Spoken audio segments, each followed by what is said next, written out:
I was on a hospital table, bright lights, cold sheet, a doctor's voice trying to sound calm, and then I glanced at the ultrasound screen and saw something I didn't want to see. The cord wrapped around her neck. And then everything moved fast. No epidural, just intention. And then a scream, strong, piercing, sharp. I knew right away, she's okay. I burst into tears before I even saw her. And when they placed Julia on my chest, still slippery, still screaming, something inside me collapsed and something else locked into place. It wasn't fear, but it wasn't logic either. It was certainty. Not the loud kind, the quiet, irreversible kind. I'm not going back. Not to my attorney career, estate planning, courtrooms, deadlines, calendars that belonged to everyone else. I didn't have a plan. I didn't feel ready. I didn't know how it will all work, but I knew this. If I walked away from this moment, from her, I would never forgive myself. People love to say, "You'll know when you're ready." That's a lie. Ready isn't a feeling. It's a decision, a visceral one, the kind that lands in your body before it even reaches your brain. I didn't feel brave. I felt aligned. Aligned that no version of success would matter if I missed her becoming self.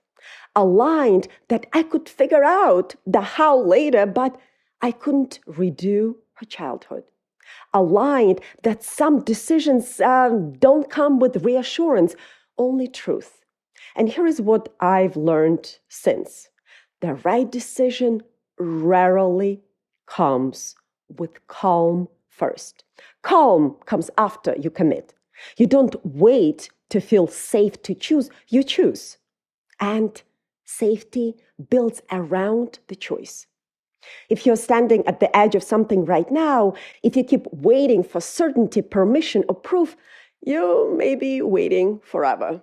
But if your body already knows, if something in you has gone quiet and steady, that's not fear, that's alignment. And you don't need to explain it to anyone. I remember a few weeks later, holding Julia in my arms, her black, beady eyes staring up at me, and I realized something that almost took my breath away. I was her entire world, not metaphorically, biologically, anthropologically, neurologically. For 99% of human history, babies didn't grow up in nurseries or with the white noise machines and milestone charts. They grew up on their mother's body, skin to skin, heartbeat to heartbeat, a regulated nervous system guiding a developing one. We were wired for proximity, which is beautiful and overwhelming because no one talks about this part. I was exhausted. My lower back throbbing from hours of nursing and carrying her in a wrap. She was colicky. I was sleep deprived. I was Googling at 1:12 a.m. Is this normal? And somewhere in that haze, I felt like I was supposed to dissolve. Like becoming a mother meant becoming only a mother and nothing else. Have you ever felt that? That strange disappearing where you love your child so much it hurts, but you also wonder where you went. And in the middle of that fog, I kept hearing, the first 6 years are everything. But when I researched, all I found were milestone charts. At 1 month, weigh this. At 3 months, roll over. At 6 months, sit. And I kept thinking, what about her identity? What about her confidence? What about her invisible wiring happening beneath the surface? Because here's what science tells us. In the first 6 years, the brain forms over 1 million neural connections per second. Per second. But those connections aren't just about motor skills. They are about beliefs. Am I safe? Do I matter? When I struggle, does someone steady me? This is not parenting as performance. This is identity formation. That's when I discovered the Montessori method. It felt like I had stumbled into a hidden universe, but it was overwhelming. The terminology, the pedagogy, the sensitive periods, the theory. I would read an entire book just to understand one concept. And I remember thinking, why isn't there a clear, structured, simple path for mothers like me? Mothers who are tired, mothers who care deeply, mothers who don't have time to decode academic language. That frustration became the seed for everything I have built. Because here's what I know now. The early years are not just about physical milestones. They're about identity, security, confidence, indirect preparation, the invisible foundations that determine how a child will relate to learning, to love, to themselves. And clarity changes everything. When you lie in bed replaying the day, when you Google at 1 a.m., is this normal? When you snap and feel guilt hit your chest 5 minutes later, when you wonder quietly, am I doing enough? That spiral you feel, it's not weakness, it's care, but without clarity. And care without clarity feels like anxiety. Because when you don't understand what's happening developmentally, every tantrum feels personal, every regression feels urgent, and every strong-willed moment feels like a verdict. But once you understand what's actually happening beneath the behavior, everything shifts. You stop reacting and start leading. You stop chasing milestones and start shaping identity, because leadership in parenting does not mean control. It means regulation. You become the steady nervous system in the room. That pause before you intervene, that's wiring resilience. The tone that you use when you say, I won't let you hit, that's wiring boundaries without shame.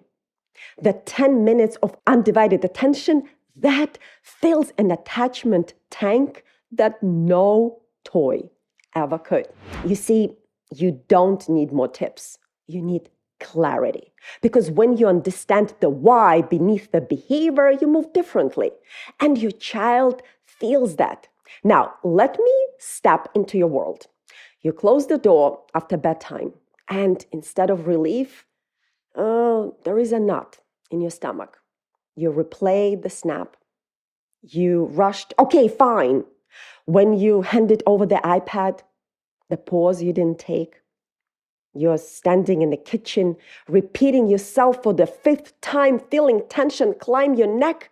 Later, you scroll, compare, question. At night, you wonder, is this what she'll remember? And then there is bedtime reading. You're skipping pages, not because you don't care, but because you are empty. You rush the story and lie there thinking, was that our golden time? Did I just miss it? You're afraid the time you do have isn't enough, and when you finally get it, you're too exhausted to fully live it. What you actually want isn't more strategies.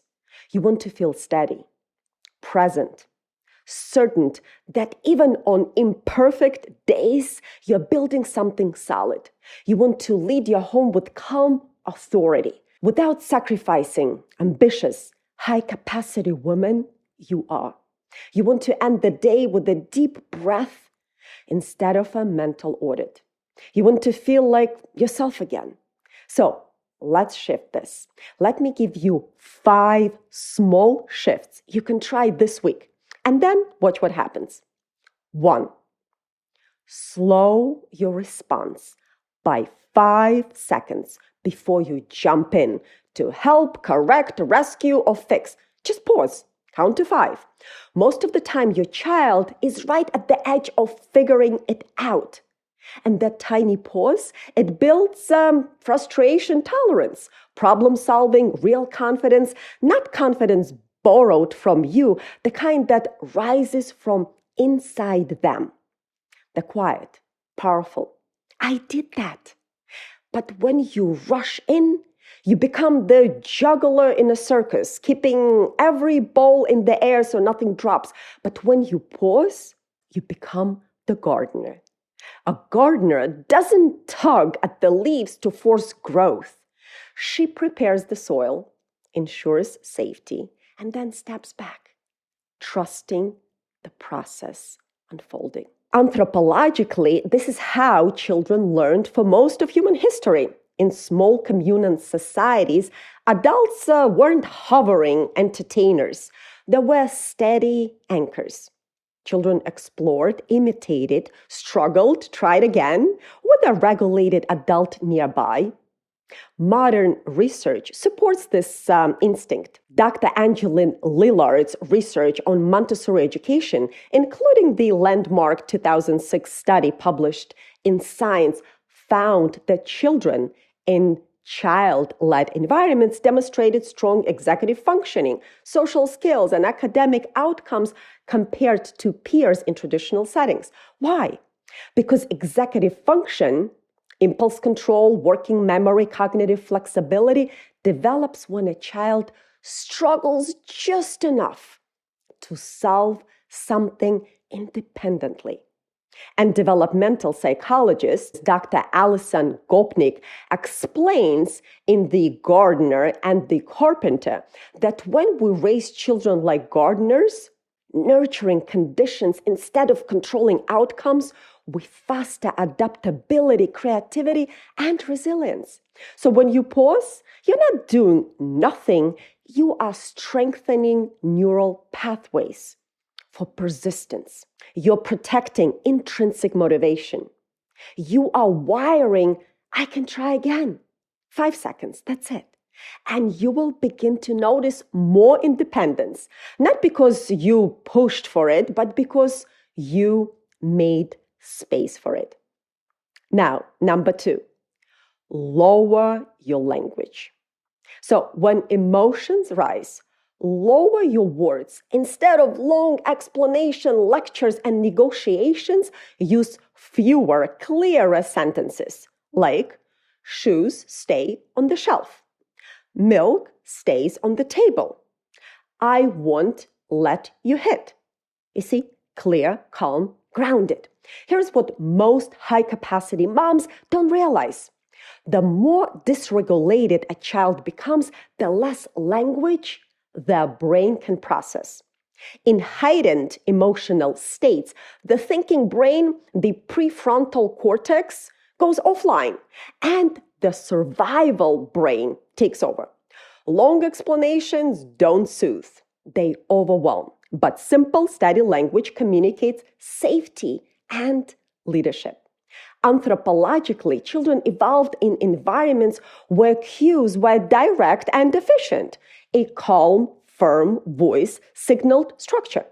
There wasn't a courtroom argument, there was clarity. When your language becomes concise, your energy shifts. You stop convincing and you start leading. And children regulate faster when they feel the adult in the room is steady. You'll notice fewer power struggles, not because you overpowered them, but because you removed the verbal chaos. Remember, fewer words, more authority, less friction. Now, moving on to number 3. Create one yes space. For example, choose one drawer, shelf, or basket that is completely accessible. No, don't touch it. No, be careful. No hovering. When a child has space where everything is allowed, behavior improves because their need for autonomy is being met. Now, number 4, protect 10 minutes of undivided attention. Set a timer. No phones, no multitasking, no teaching, just follow their lead. You see, connection before correction changes the tone of the entire day. Tantrums often decrease simply because their emotional tank is fuller. And finally, number 5, narrate effort, not outcome. Instead of saying, good job, try, wow, you kept trying. You carried that carefully. You didn't give up. You see, this builds internal confidence instead of external validation. And you'll start noticing them repeat behaviors without needing praise. And when you begin to see what's really happening beneath the surface, everything shifts. You move differently, you respond differently, you lead differently. And your child feels that. You've got this. If this resonated with you, subscribe on YouTube so you don't miss the next conversation. And if you're listening on your favorite podcast platform, follow the show so we can keep building this together. I'll see you in the next episode.